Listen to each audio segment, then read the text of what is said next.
This D-bag at a BBQ wouldn't stop insulting me and challenging me to a swim race. He didn't know I was on the Olympic team. I was flipping burgers at my girlfriend Harper's family barbecue when her sister showed up with her new boyfriend Craig, who immediately started telling everyone about the pool he'd just installed at his house since he was basically a professional swimmer. Harper squeezed my hand and whispered, "Wow, so impressive."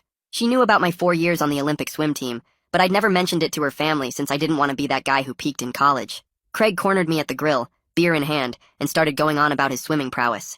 "I actually had to get kicked out of the club pool last month," he said loudly enough for everyone to hear. "The other swimmers complained to management that I was making them uncomfortable because I was so much faster.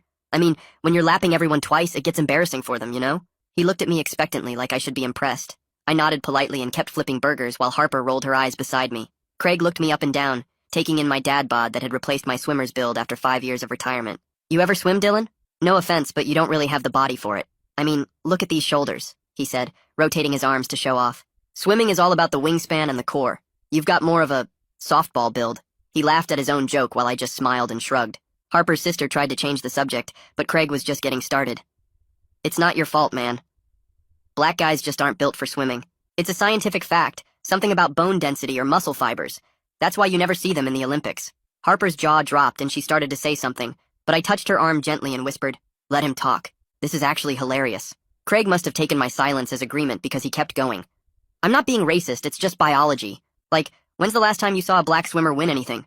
Michael Phelps, Ryan Lochte, all the greats are white. It's just how it is." He shrugged like he was doing me a favor by explaining this.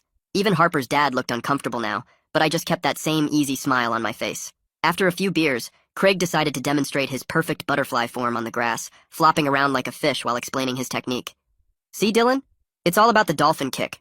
I bet you don't even know what that is. My coach said I had natural talent you can't teach. Some people got it, some don't." He stood up, grass stains on his polo, completely serious about his performance. When Harper mentioned I used to swim in college, Craig laughed so hard he nearly choked on his beer. "Community college had a swim team? That's cute. Let me guess, you did the doggy paddle relay?" He turned to his girlfriend and said, "No wonder Harper's dating him. She always liked charity cases.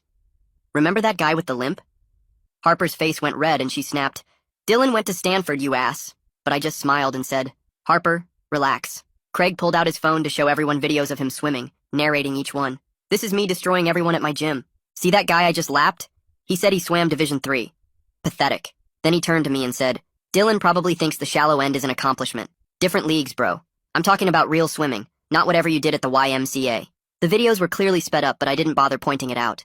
The afternoon got worse when Craig started lying about his times, claiming he could swim a 50-meter freestyle in under 20 seconds, which would be a world record. "I never went pro because I make too much money in sales. Why make pennies swimming?"